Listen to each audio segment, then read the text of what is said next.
In this video, we are going to look at wired MAC address authentication, which is quite similar to the basic concept, is slightly different. Otherwise, the configuration is quite similar to wired authentication, the wired 802.1x authentication. We use the MAC authentication in situations where we have dumb terminals which do not support the 802.1x client software. So those terminals can be authenticated using MAC authentication, or we can have a situation where although we have an intelligent terminal, but the intelligent terminal does not want to be authenticated or does not support 802.1x authentication. In that case, we can have the MAC address bypass authentication, which means the terminal is capable of 802.1x authentication, but it does not want to be authenticated using 802.1x, so we have to shift over, or we have to use MAC address authentication or MAC address bypass authentication. So whatever the reason, we can perform MAC address based authentication both for wired and for wireless scenarios. First, we'll take a look at the wired scenario.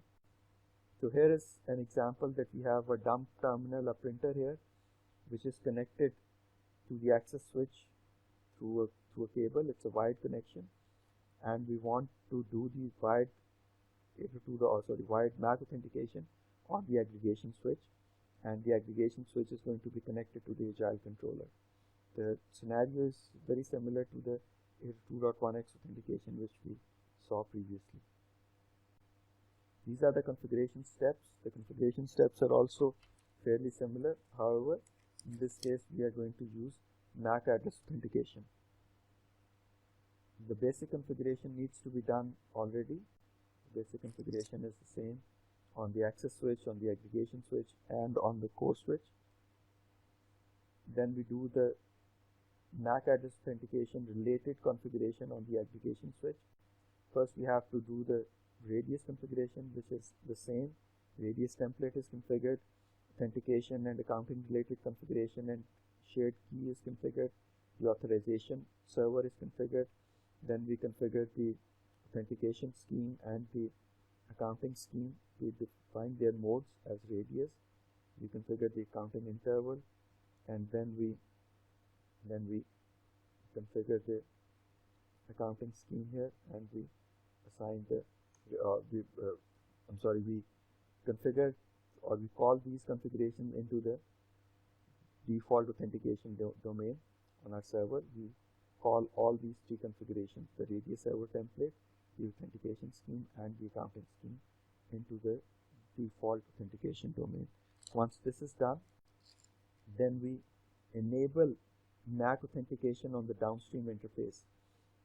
In the previous configuration, we configured .1x authentication. In this case, we are configuring MAC authentication. And after this is done, this means that now MAC authentication is going to happen on the downstream interface from which the user traffic, or from which the dumb terminal traffic is coming into the aggregation switch.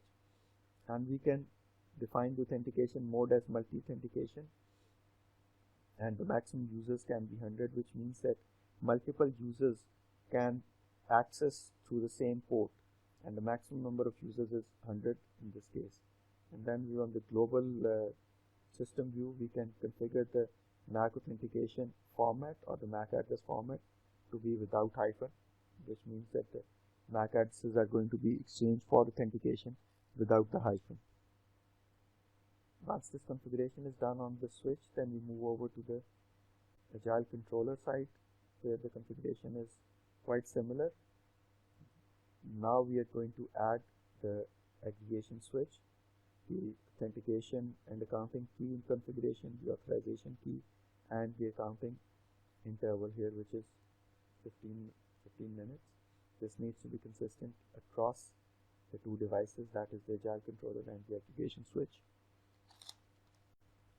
After this, we configure, or we add the authentication rule, which says that we name it as MAC authentication, and we enable the authentication type, which is going to be the service type, which is MAC bypass authentication. This means that we are going to allow the terminals which do not respond to 802.1x authentication, requests, they can be authenticated using the MAC address authentication. Then we add the MAC addresses or the MAC addresses of the devices which we want to allow. We need to add different devices, the MAC addresses of those devices, and only these devices will be authenticated whose MAC addresses we add here. Then we configure the authorization rules, and according to the authorization rules we are adding, only the terminals who pass through the MAC authentication should be allowed access, and those devices which do not pass through the MAC authentication, they should not be allowed. So they should be denied access here. So we configure these appropriate authorization rules, and according to these authorization rules, the users will either be allowed access or they will be denied access to the network. And finally, we can verify our configuration exactly the same way as we verified for 802.1x wired authentication. That is configuring the display access user command on the application switch or looking at the radius logs on the Agile controller. So this was about the MAC address, wired MAC address authentication. Next video, we'll take a look at the wireless MAC address authentication.